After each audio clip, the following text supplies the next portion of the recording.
Hello, everyone, and welcome to Trade and Tariff Tuesdays. We're back with another edition of Avalara's webinar series discussing the Trump administration's tariffs and their impact on trade compliance. If this is your first time, welcome.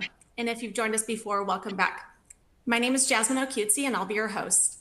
I'll review a couple of quick notes before we dive in today. We'll start with a disclaimer that Avalara cannot provide tax or legal advice. And on your screen is our safe harbor policy. Please take a moment to review. We're recording today's event, so if you want to listen again or share it with a colleague, you'll review the recording within 24 hours. And the console you're looking at can be customized, so feel free to move or resize those windows. The additional resources section contains the slide deck and other related links, and there are several ways to engage with presenters and attendees today. First, please submit your questions using the Ask Questions box, and feel free to submit any troubleshooting questions there and we'll help you out. Second, you can join our attendees chat at the bottom of your screen, so feel free to introduce yourself, network, and discuss today's topic there. As a friendly reminder, this session is intended to be interactive and responsive. It is not eligible for CPE credit. Here we go. And also be sure to check out our upcoming dates and register at the link in the console. We'll be taking a break for webinars for the holidays, but we'll be back in action on January 13th. We have an exciting update that Avalara is hosting an A-list series of one-day events for our top customers and prospects, where we'll be visiting 20 cities between now and the end of the year. So we'll have a full-on tiki party complete with margaritas to network and connect with other VIPs just like yourself. So we'll talk some business, but it'll be light on content and useful insights. So you won't have to sit through endless presentations before all the fun. So register for your city in the link in your post-webinar follow-up email or in the console below.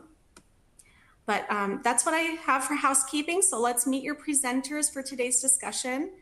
Today we're joined by two experts. We have Shane Bogdan, the Director of Sales of Cross Border, as well as a special guest. We have Justin Cramer, the co-founder of ProShip. So welcome, Justin. Shane, if you want to get us started, I'll go ahead and pass it over to you. Perfect. Thanks, Jasmine. And Justin, thanks for joining us today and for your partnership and everything.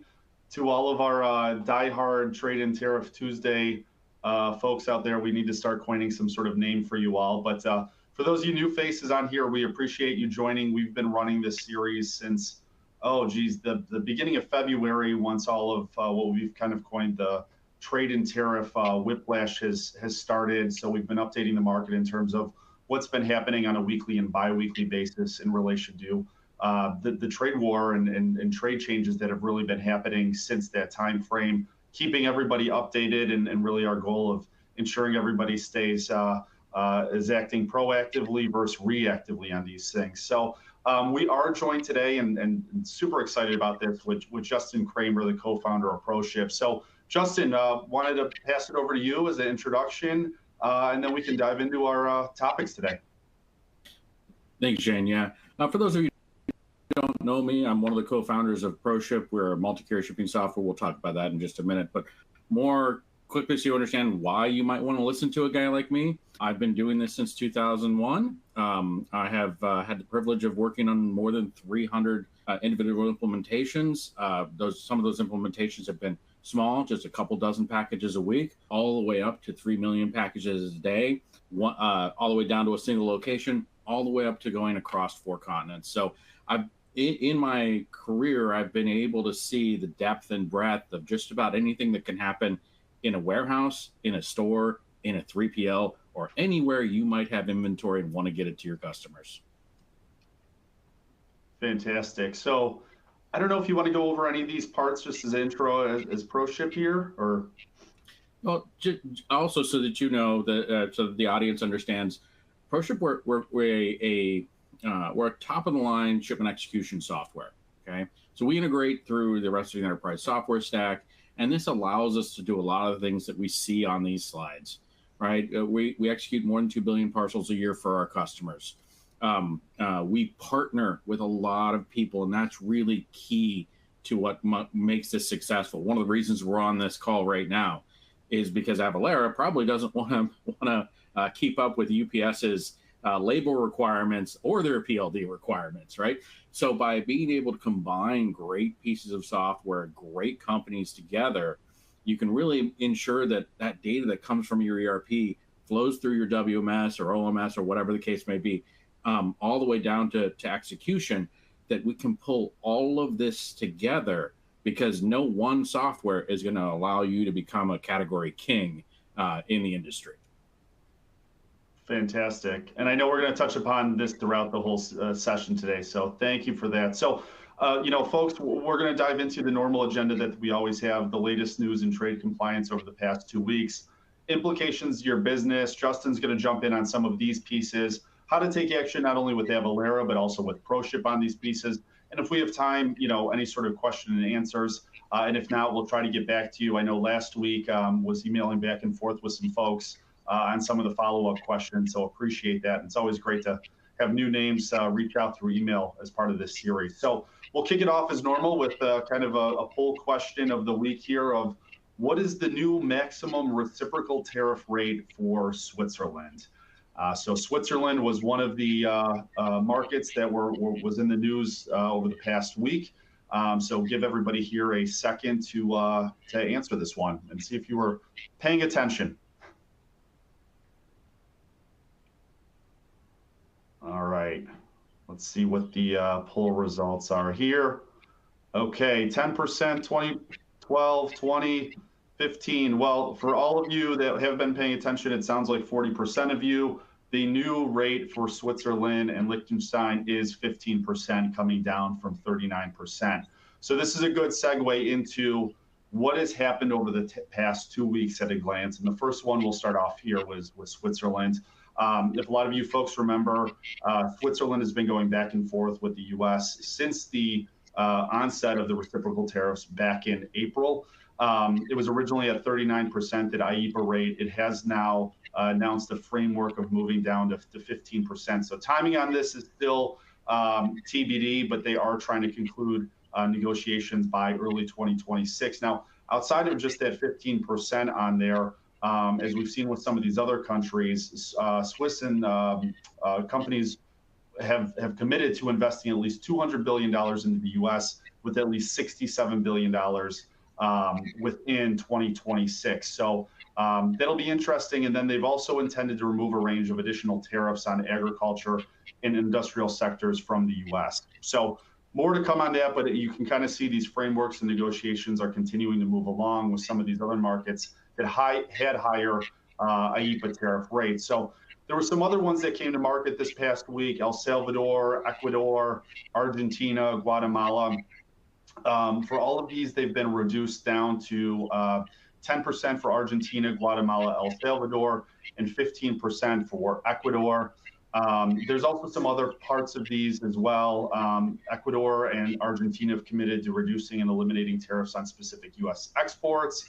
And there's some other pieces specifically in relation to streamlining regulatory approvals that we've been doing, accepting U.S. auto standards. So there's a lot to condense in each of these things outside of just a reduction in the tariff rate. Now, the one that you've probably been seeing hit the news the most is all about coffee and banana. So this is this new tariff exemption one that we've really been seeing. And basically what's happened is they've fully revised a couple of the annexes in these executive orders on these goods that actually cannot be manufactured or grown or produced within the United States. So we're going to start seeing, as of November 13th, going back to November 13th, a variety of foods, everything from tomatoes, nuts, spices, vanilla beans, cinnamon, cocoa, and then, of course, everything coffee, banana that has been dominating the headlines right now, that these are basically going to be exempt on there. So these are taking place on November 13th, okay? The EU, something that's kind of sneakily made its way, not so much into the mainstream news, but it's a topic that we've been calling out for quite some time now, and it's all about the de minimis piece. And for those of you that are new to this, the de minimis is the threshold at which goods can be imported into the market duty-free, okay? The U.S. has removed their de minimis threshold as of August 29th and for all markets for that $800 threshold. We'll give a recap on that in a second. But now we're starting to see this trickle down into other markets. So the EU, specifically the Trade Commissioner, last week said, basically, quote unquote, they're reaching a political agreement on abolishing the current 150 euro customs de minimis threshold and sending a strong signal that Europe is serious about fair competition and about defending the interests of its business. Therefore, we're determined to deliver even faster as soon as possible next year instead of 2028. So again, taking a similar measure to the US, we're starting to see other nations start remove or reduce those de minimis thresholds as part of a competitive piece. And the US is part of this. It was all about China, the influx of fentanyl from some of these Chinese sources as well. So again, more on the de minimis piece in a second. Obviously, we touched upon the China piece last week, but I did want to just kind of bring that up again. We have lowered the China IEEPA fentanyl tariffs by additional 10 percentage points on here. The U.S. has also extended some of these certain Section 301 tariff exclusions. I know a couple of you have reached out to me directly and said, well, where can I get a list of those exclusions? I don't believe they're actually up in the Federal Registrar yet. We've done some deep digging, but there are some historic ones that are still on there that we expect that are going to continue to roll over as part of this framework here. So this is all going to be suspended for 1 year until 2026. Now, the big piece here was the actions in the trade negotiations that were taken apart by the U.S. with China. And one of this was on suspending the global implementation of some export controls around those rare earths and minerals. That was a big talking point here. And then another one was all about the soybeans. So, as part of this agreement, China is to purchase at least 12 million metric tons of U.S. soybeans by the end of this year. So this was a huge piece here, and it also ties them on for 2026, 27, and 28. And there's some other pieces on there, but those are the most critical ones. And then there were a couple other ones in relation that we briefly touched upon last week in relation to some additional agreements with Malaysia, Thailand, Cambodia, and Vietnam. Malaysia, Thailand, and Cambodia have reduced the rate down to 19%, Vietnam at 10%. And then Thailand is committed to reducing about 99% of trade barriers for U.S. goods as part of that. So as you can see here, a lot has, although these specific set timelines are no longer in place, these trade negotiations are continuing, frameworks, et cetera. So nothing has been written, specifically written yet, except for these new tariff exemptions. But we're looking to see these things solidified in the coming weeks here. So as always, we just want to show we're continuing to keep the current tariff rates updated with our sources out there, all of our blogs, all of the content that we have. We're continuing to keep these all fully updated as we go on. So please download these decks, leverage all the resources and tools that we have readily available. We'll do the heavy lifting for you so you don't have to keep up with yourself.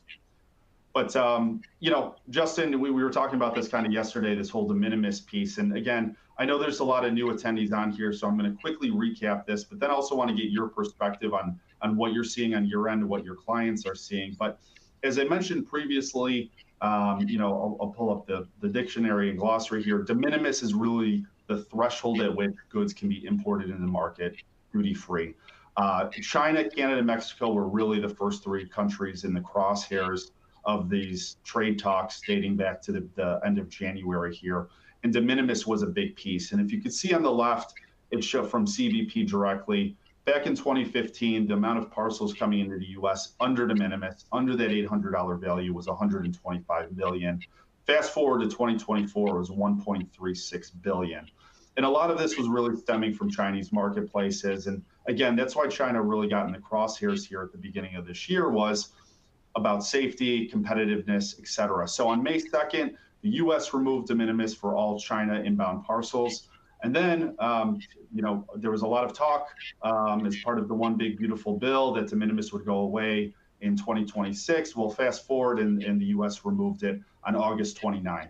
So now all goods coming into the United States from any other country are applicable to duties and are no longer de minimis eligible. And as you can see here, as I mentioned, the EU has now taken this up as well, as they're going to start looking at this moving forward. So this has caused a lot of havoc from a postal compliance standpoint, specifically with all of the 176 postal agencies out there.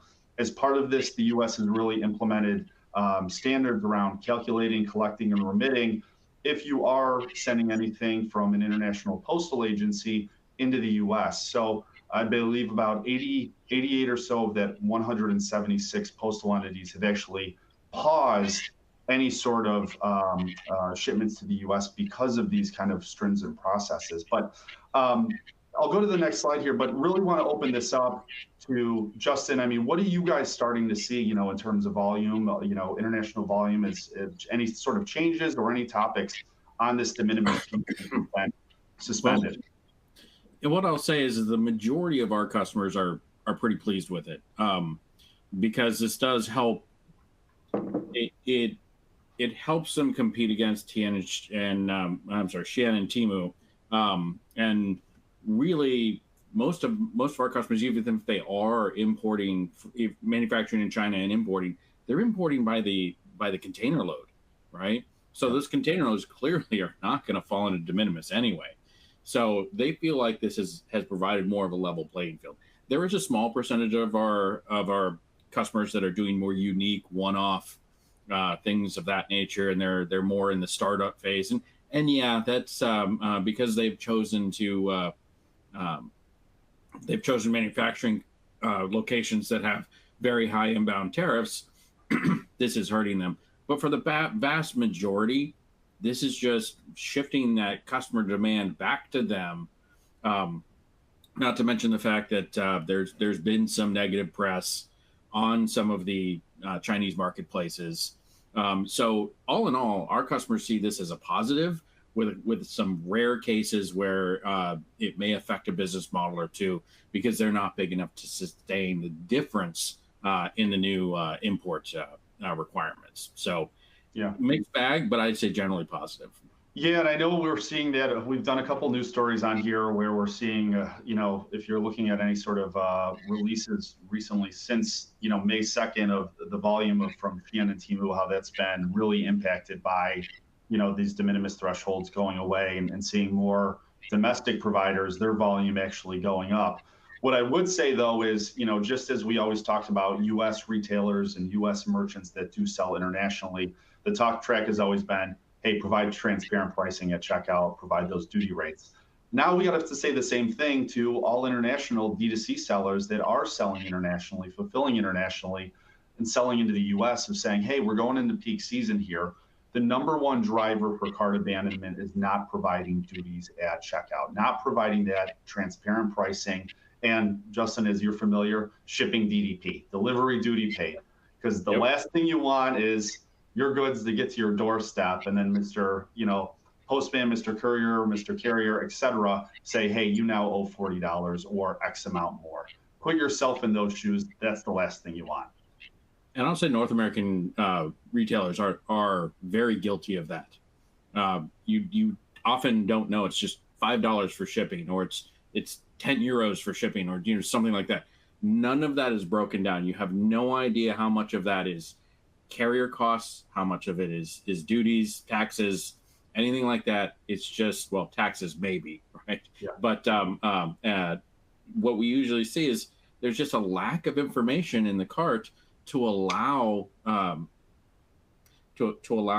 customer to make an informed choice.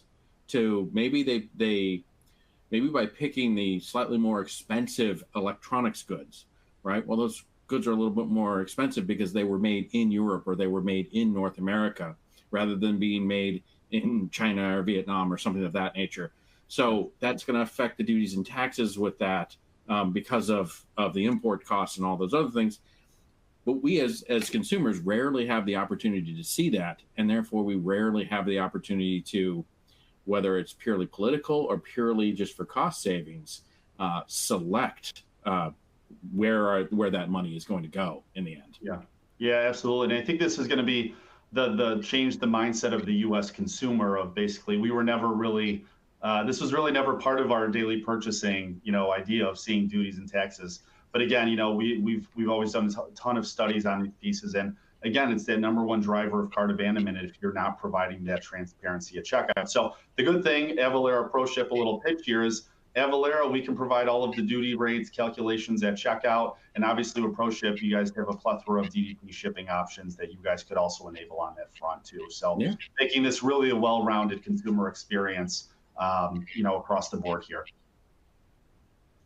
So we'll go into this. For those of you that have been following us, we have 2 slides on this, but really want to get to the point of, there was a really big plot twist that happened on May 28th.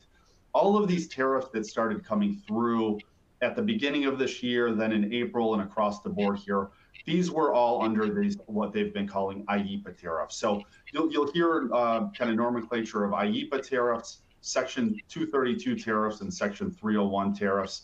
The 232s were all around steel, aluminum, copper.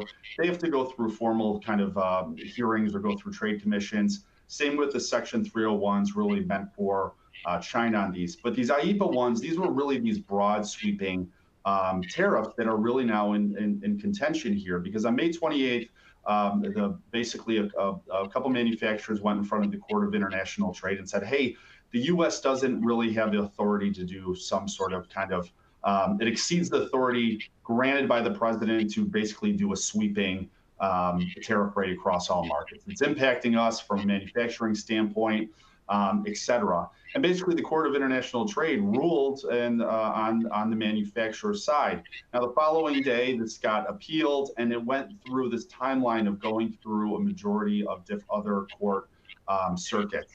And where it's currently at now is, as of last week or a week and a half ago on November 5th, it went in front of the Supreme Court, and it went in front of the Supreme Court, and basically they heard the oral arguments really on both sides. And the 2 key questions were really, does the phrase regulate importation in IEEPA authorize tariffs? And if yes, does Congress basically unconstitutionally delegate its power to impose taxes and duties? So, there's a lot of analysis that's been going on behind the scenes of, is this going to be a partisan play? Is this going to be more along the lines of really reading in between the lines here? But there's a lot at stake here for importers here. I mean, if this is upheld, the U.S. government will need to provide refunds back for these IEEPA tariffs. Now, how that will take place, very unclear. And then if it doesn't go through, well, what does that mean for the whole context of tariff rates moving forward? So there's a lot at stake here, and it's going to be very interesting to see how this currently plays out. We've read some timelines of when a decision may be made, from November to January. I also read something that potentially even as far along as June. So this is going to be really interesting to watch for over the coming weeks and months on what is actually decided here on it. Now, in the case that these tariffs are, the Court of International Trade ruling holds as if that the administration can't impose these, these refunds will have to take place. There's been also a lot of talk on how will that administration actually keep these tariffs? Will these then move to a Section 232? Will they put them under something else to ensure that these tariff rates, because a couple of the key White House Lutnick had previously said that these tariff rates aren't going to go away. These are going to be coming through some sort of ways, even if IEEPA is removed here. So again, this is kind of the hot topic that everybody's talking about right now in terms of a timing situation of what's going to happen and then what happens following that. So we'll keep everybody posted on this, but definitely one of the key pieces that's in motion at the current moment. So, we got a couple new slides here, and I think this is great, with Justin and I, as we're kind of talking about, 2 sides of the coin here. We're talking about compliance, everything Avalara does on that front, and also on the carrier side of things. So Justin, do you want to kind of walk through this a little bit? Yeah, and a lot of this comes from systems thinking. One of the reasons why I've been successful in my career is because we have to think about the entire system, right? When you're in a warehouse, you have to think of the employees, the building itself, the automation, the racking, everything has to be considered together. And when we're looking at final mile shipment execution, there's a lot of things we want to think about. We want to think about where's the source of truth for all your harm codes, where's all the data coming from, how do we get the country of origin, how do we get all of these things. And often people who are not very familiar with the actual active shipment execution won't understand the difference between carrier compliance and international compliance. Now, it's a good place to put them together, right? And partnerships can allow us to do that. But these are generally two separate things. Like you said, different sides of the same coin, right? So really what you want to understand is there are shipping software that can provide basic compliance, right? We'll kind of call that good, right? If we go good, better, best, right? There's that opportunity where you can say, oh, this is international. I need to create a commercial invoice. I want to use paperless commercial invoicing. I want to leverage international break bulk. I want to, and all these things that are carrier side. And that's clearly inside the purview of a multi-carrier shipping software. But as we start to go up that good, better, best scale, when we really want to make sure that we have all of the right information, we have the latest updated information as these tariffs are changing, and sometimes it feels like they're changing every single week, right? And we want to charge and collect appropriately. It's always best if whether it's somewhere in the WMS or OMS that it can reach out and gather this information, or that the shipping software, in case you want to keep it all in that coin, so to speak, the shipping software can reach out, add that information, and right back up into the rest of the enterprise software stack, all of that information, okay? And it's really important when things are changing extremely fast.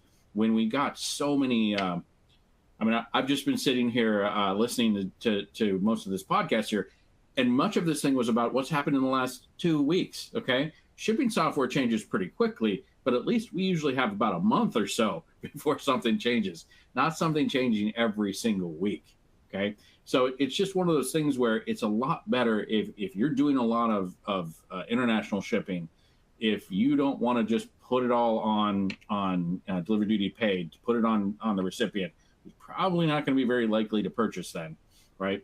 In that case, you really want to be able to advertise that in the cart through the OMS or straight through the e-commerce suite.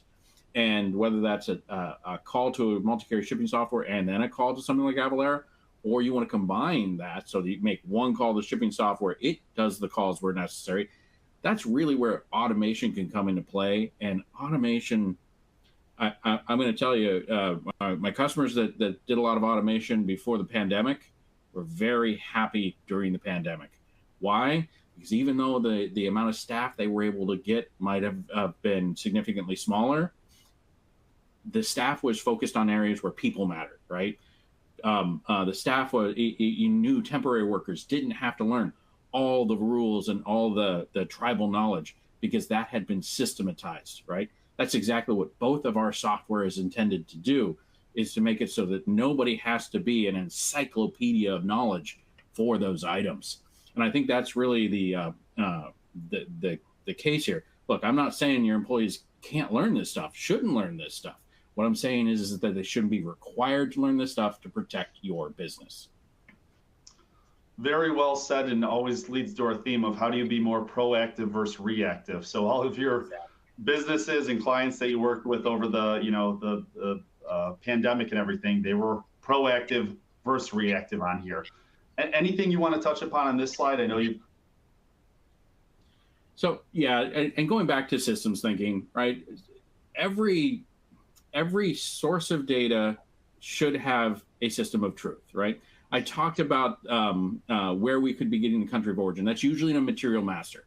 That material master in our world is usually found inside the ERP, right? Because that's where that's how we got the goods in the country. That's how we did all these other things. So having that material master matters a lot. Your WMSs and your OMSs, they're all about inventory, right? That's where the truth should be. Your shipping software should be all about the carrier's truth. This is what we're applying right now. And if you're doing dangerous goods, there's other software that's going to be the truth for what hazardous classes can come together and which ones cannot, what the overpacks are. Likewise, there's software like this one that allows us to say, what is today's truth for the tariffs? Because guess what? They're probably not going to be the same tomorrow, right? I'm usually saying this about my own software, about shipping software. because right now the carriers are like, oh, now we're decided to put on peak season surcharges. Oh, now there's a surcharge that we've decided to add, let alone the fuel surcharges that just randomly change all the time, right? So I live in a world where all of the source data changes all of the time, okay? And so by knowing where the source of truth is for that data, we know in the event that something goes wrong, how to backtrace it, okay? We know how to fix it. We know that if we get a warning, we don't want to get a fine. So we can fix that source data, and we ensure that through automation, we don't have to make sure we have to train every single employee in the warehouse, let alone that anybody shipping from store. Those employees are already overworked, already doing everything else in the world. Things should be, this type of data flow should be automated for them, because that's how we ensure that we have compliance without burning out our employees, which are hard to get to begin with, especially if Amazon just opened a warehouse a city over, and they're offering 10% more than you are to burn out the employees. So, yeah. Well, I think you need to coin the phrase "today's truth," because I think that's where we incorporate in there. Tariff and Trade Tuesday, today's truth. I love that. Yep. So again, I think that goes into everything that we've are always talking about. We call this the 4 horsemen of cross-border trade here. And it's always about, you talk about inventory management, proactive versus reactive. These are the 4 things that we always say, ensure that if you have your inventory in front of you, if you're using these services, make sure you have this information, because this is so critical right now. We talk about de minimis, okay, the threshold at which goods are dutyable. No longer imports coming to the U.S. Everything is susceptible. Everything is going to be hit with the duty rate. So think about that if you're a U.S. exporter, though. Now, what markets have what specific duty rates? Same thing if you're selling anywhere to everywhere. What's the duty rate and what's the threshold at which those goods are going to be assessed duties? You need to understand that. Country of origin. Country of origin has never been more important. If we look at all of these IEEPA tariff rates, it's all based upon what is the country of origin here? Where are those goods being manufactured? Where is substantial transformation taking place? You need to understand country of origin. And on all customs documentation and paperwork, they're asking for country of origin so you can understand what that specific duty rate is. They also need to know tariff code classification. So, Justin, I don't know if you've seen us previously talk about this, but we always say tariff HS classification, HS codes, HTS codes, they're the Rosetta Stone of cross-border trade, right? Mm-hmm. Every item has a unique identifier. The first 6 digits are the same across all countries. The last 2 to 6 digits are all going to be dependent upon that market that you are importing those goods into. But that's how trade talks. They talk through these codes. And that's what we wait on for the federal registrar and these other governments to put that information up. They're not speaking, they're all tying it back to specific codes so everybody understands. So you need to understand your goods, your inventory, what those specific HS codes are. It's imperative here.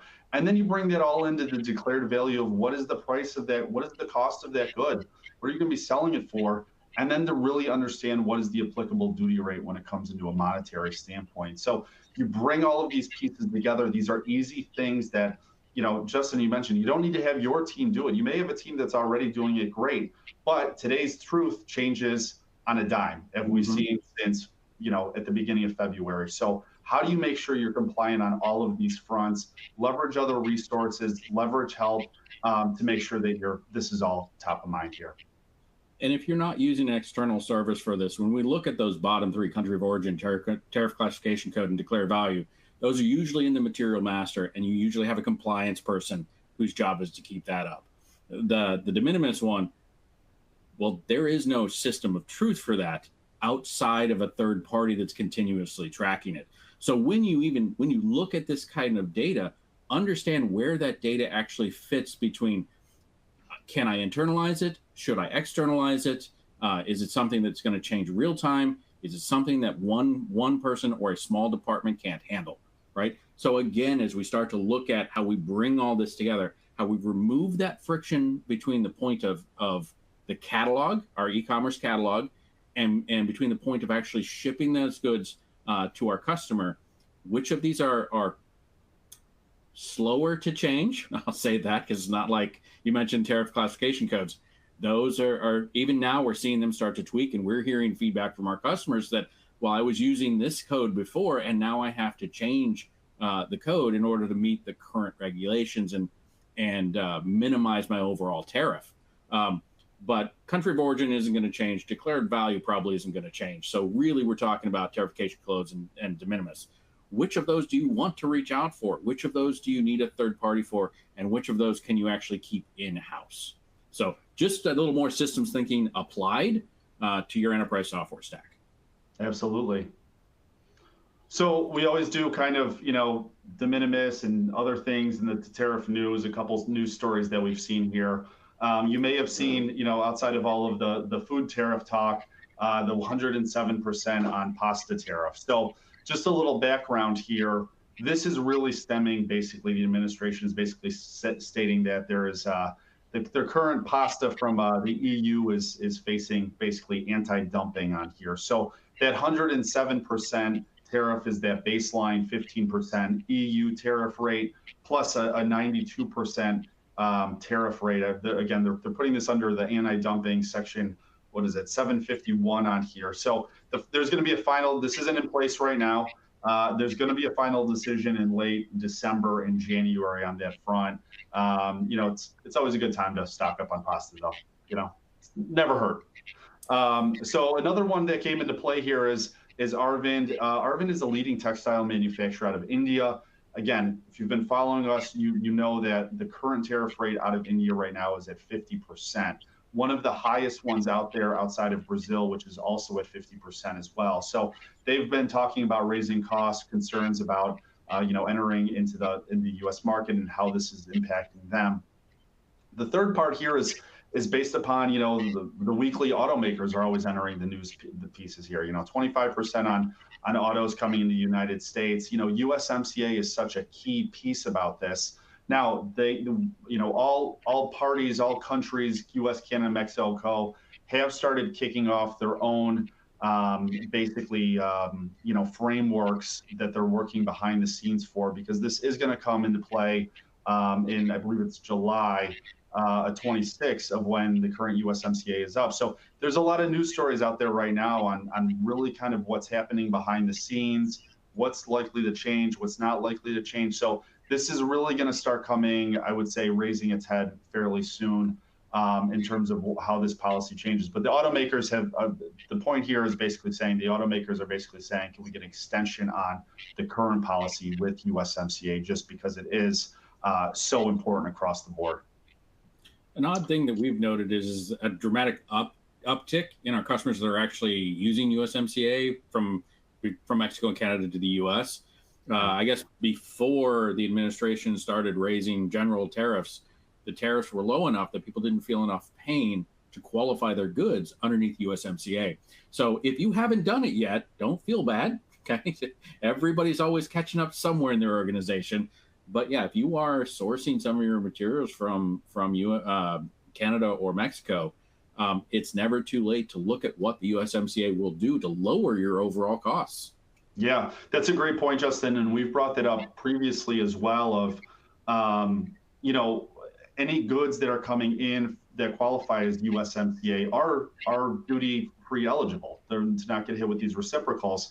And the one stat that was really wild was when these, for Canada and Mexico, first ones in the crosshairs here, there were some stats on, 30% of goods coming in from Canada to the U.S. were USMCA eligible. Well, RBC ran a big analysis back in June. I'd love to see what it's at now, but it went from 30% all the way up to over, I think, around 92 or 93%. So yes, leverage these other trade policies to take advantage. And if your goods are eligible for that, you should not be paying duties on these pieces if they're eligible. So, so there's a lot on there, and people are always asking, well, how do I do, qualify for USMCA?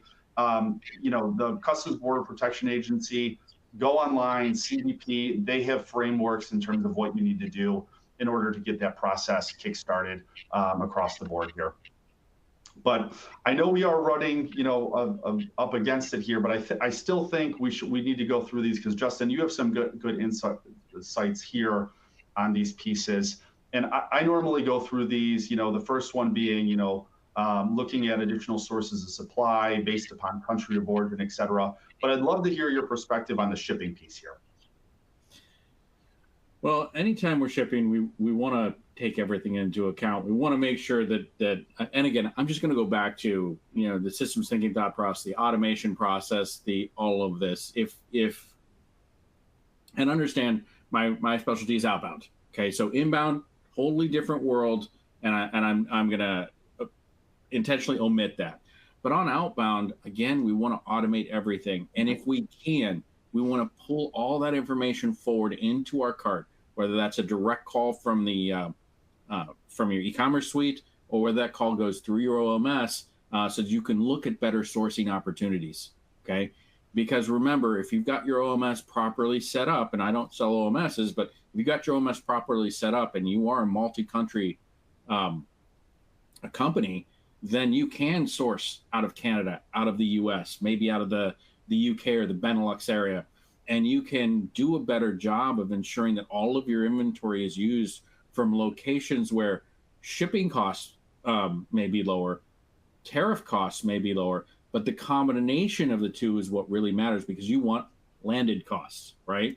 So you have to combine the two of them, and that has always been one of the more difficult things in the industry is figuring out landed costs. But if you can put this all together, so you can combine two or more pieces of software, in this case, the OMS shipping software and duties and taxes software, to get landed costs, all of a sudden it becomes clear, we're going to ship that out of Canada. No, we're going to ship that out of New York, because even though the tariffs may be higher, the shipping costs are lower, because it's the overall cost that really matters in the end, not a particular cost, whether it's the handling costs or anything like that.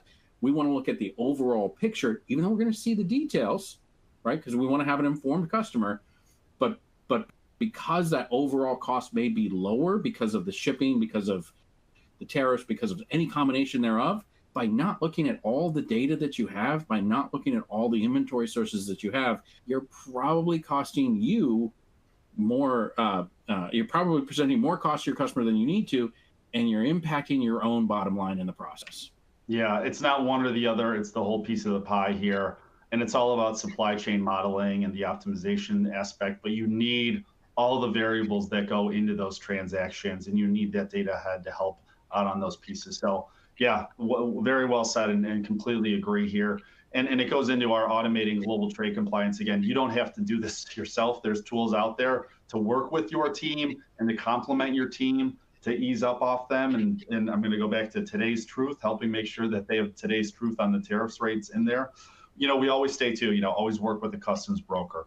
Although, Justin and I are handling, the shipping and compliance side of things, you always want to ensure that you're working with a broker, especially with the complexities of these things. And even sometimes now, on the trade attorney pieces, we are always seeing inquiries. And unfortunately, we can't help out on this fact. Justin, I'm sure you may be seeing it too as well, of saying, hey, part of my good is made in, Malaysia, the other part's made in Vietnam, but then we manufacture in the EU.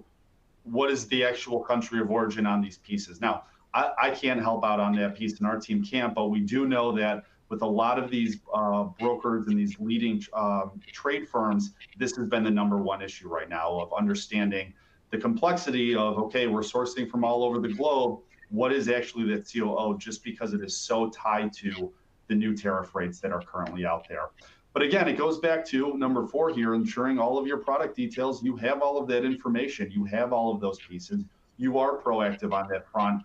And then 5, Justin, I'll leave this to you, the building inventory piece. I mean, how have you been seeing this with your shippers over the past 9 months?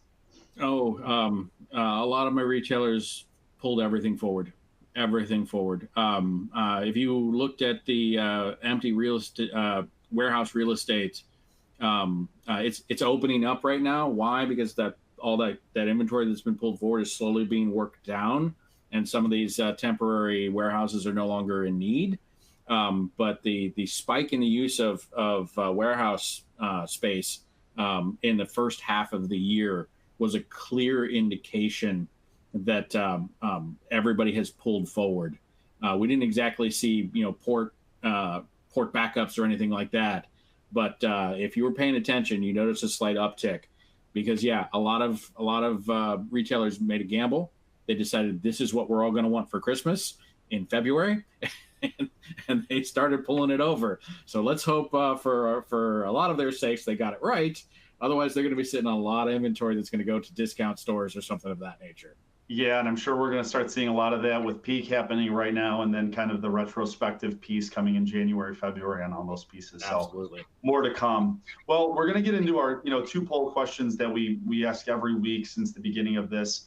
The first one here, I'll bring it in. Are you planning to adjust your supply chain due to impending global changes, tariffs, duties, regulation? I think you can select multiple on this one. So it's always been, Justin, we've been asking this question since the beginning of the year, and it's been amazing to see kind of the changes. I was just talking to our marketing team the other day. I think as one of our end of year wrap ups, we're going to go through and beginning of the year what everybody was selecting on this to where everybody's at right now. So let's see what we have. So this is probably one of the highest ones that we've ever seen on diversifying suppliers and manufacturers, rethinking distribution and strategies. I don't know yet, Justin. We used to get close to 80% on the I don't know yet when we were asking in February, March, and April. But now is not the time anymore to do the I don't know. The dates have changed. Yeah. The tariff rates have changed. Now is the time again to really act on these pieces. So we'll go into the next one here. With these tariff rates coming down and they're impacting businesses, what are your plans for addressing the increased cost from these global tariffs on your goods? Are you passing them onto your customer by rising prices? Are you including surcharges? Are you eating them? Or are you doing some sort of split between the two of passing some on, you eating the other? Or option E here, other, something completely creative, which unfortunately we haven't seen anybody type in really this one yet, but we're always open to new ideas. So let's see what we have here. So not shocked. Quite frankly, over the past 2 months, I would say past 2 or 3 months, we've actually seen these numbers increase on passing them on to the consumer or including a tariff surcharge. So, I mean, these are some pretty prominent numbers that, although these goods and parcels are going to be assessed duties, these retailers, these merchants, they're going to be passing these on to the consumer across the board here. Very little do we ever see absorbing the tariff costs. But I will say, frankly, this is probably one of the highest ones that we've seen where show of hands here of who's actually passing these pieces on. So, can your business keep up with these changes? Obviously, we've talked about penalties, fines, follow the CBP on LinkedIn. Ironically, they are always putting amazing stories up that they're cracking down on folks that are not adhering to these trade policies, and they are going after you. Last thing you want to do, especially going into peak season, start overcharging, undercharging import taxes, and then adding costs onto customers and supply chains. Kind of as Justin was mentioning before, how do you optimize that full supply chain? You're not alone. 81% of our respondents of our latest poll basically said that they have to plan to adjust to these trade changes. So again, this is absolutely prominent topic right now. And we've kind of been collaborating, going back and forth on how we can help here. I just want to let everybody here know, in terms of Avalara, we've been in the compliance space for 21 plus years. Cross-border, it's no different. Think of us really on the cross-border side as 3 C's. Calculation of duties, understanding what those specific duty rates are, even with all these impending trade changes.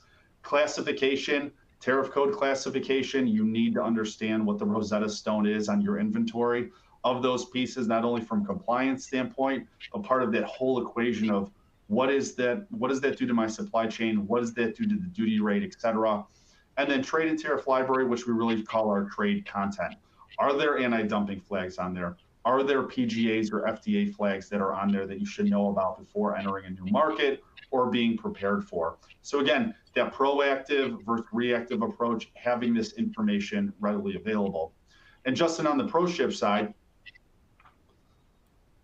Yeah, on our side, so really, I'm going to go back to the whole systems thinking thing again. There in blue, that's the rest of your system, right? This is where all of those sources of the truth are, okay? In the middle, we bring all that together to provide a lot of different business benefits, rate shopping, international consolidation, dangerous goods, things of that nature. Some of these we do internally ourselves. Some of them we do with partners like Avalara, right? And the idea is to allow you to put together the pieces you need. If you're a U.S. manufacturer selling to U.S. only, well, you probably don't need Avalara. On the other hand, if you are shipping 10 packages a day and you just go to your local post office, you don't need ProShip, right? But if you are somebody who's got all of these inventory sources, are shipping to at least North America, maybe you're shipping to the entire world, right? Now you need both of us, okay? So it's one of those things where as you start to look forward, what do you need given the data that you have? How can we combine it, validate it, and then I'll provide you with the appropriate data on the way out, as well as the appropriate carrier labels and documentation, so that as we do get these things going out of the country, or we do get them going across the country, we don't get fined. We don't get anything slowed down. We hit that customer expectation that we promised in our shopping cart, because that's what's going to keep our customer coming back and is going to allow us, as all this stuff settles down and we figure out how to adjust our profits appropriately, that's going to allow us to recover from all of this uniqueness that we've experienced in the last 12 months. Absolutely. Absolutely. So we've been offering this, for a few months now. We do have some, readily available tools, one of which is our self-serve classification tool. We've continued to offer this as a 14-day trial. So feel free to reach out. Our team, if you select yes here, I'll go to the poll question here. I'll give it a second. If you select yes here, our team will reach out to you and set up credentials for the following Monday on here. So let me just give everybody a second. The next one is, we're always saying the easiest way to, reach out to somebody is, hey, you're on this webinar right now. Would you like to talk with somebody as part of this, as from an Avalara trade expert on this? So if you select yes here, we'll have somebody reach out to you within 24 hours on this piece. Give everybody a second. And then for the second one here, we have the third one, excuse me. Would you like to talk to a ProShip expert here? Somebody on Justin's team on exactly what we've been talking about across this whole, the scope of this at the current moment. So give this a second as well. Okay. So question and Q&A here, just looking at some, just because we have 2 minutes, I believe. I saw a lot on here and I was trying to respond back to them, a lot on the whole the Switzerland piece.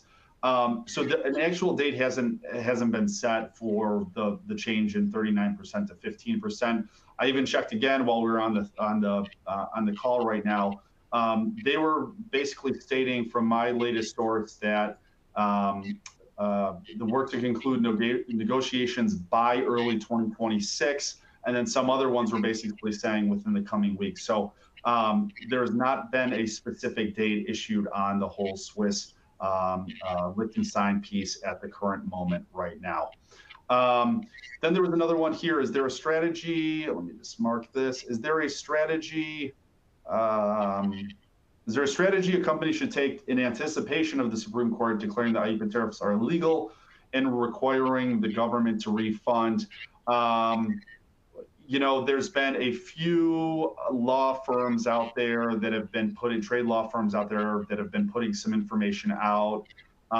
Primarily, the biggest piece is making sure that you have basically a trail of all of your transactions, basically over the past 8 months since these IEEPA tariffs have come into play, really readily available. I know there's some more detailed information out there, but I know that's really kind of the main headline of ensuring that you have all that documentation readily available ahead of time. So what to do with that and how the process may roll out, I have no idea. I think the government probably is also in the same boat of hundreds of millions of dollars and hundreds of millions of companies that could be impacted by this. But I do know having all of that data and documentation ready to go in front at the current time right now. So let's see.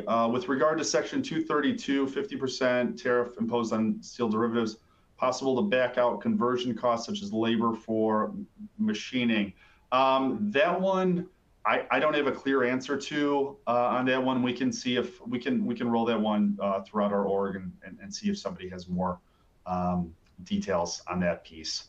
But I do know that some of these get pretty granular in terms of how some of these calculations come into play, especially on the conversion costs on these pieces. So we can see if there's any feedback that our team can help out on that front. But really nothing else on my end. Justin, did you want to mention anything else? No, if there's any questions for ProShip, any questions on how to tie this all together at the scale, as we call it, let us know. Yeah, and we do have lots of resources here. So for those of you who've been following us, we always have all of the Avalara cross-border trade resources. Justin and his team were able to pull up, you can reach out to Justin directly on this, reach out to ProShip, a lot of ProShip resources here. So leverage all of these tools, stay informed, be proactive versus reactive on these pieces. And I think on Justin and my side, thank you so much for attending. Nothing else further. Jasmine, I don't know if you have any closing remarks on this. Yeah, thank you. Thank you to both of you for being here today. All of these resources are available in that PDF PowerPoint located below in the resource section. And I just wanted to share a friendly reminder about our upcoming webinars. You can go ahead and register for those below as well. But that's pretty much all that we have. So thank you all again for your attendance today. I hope you all have a great rest of your day.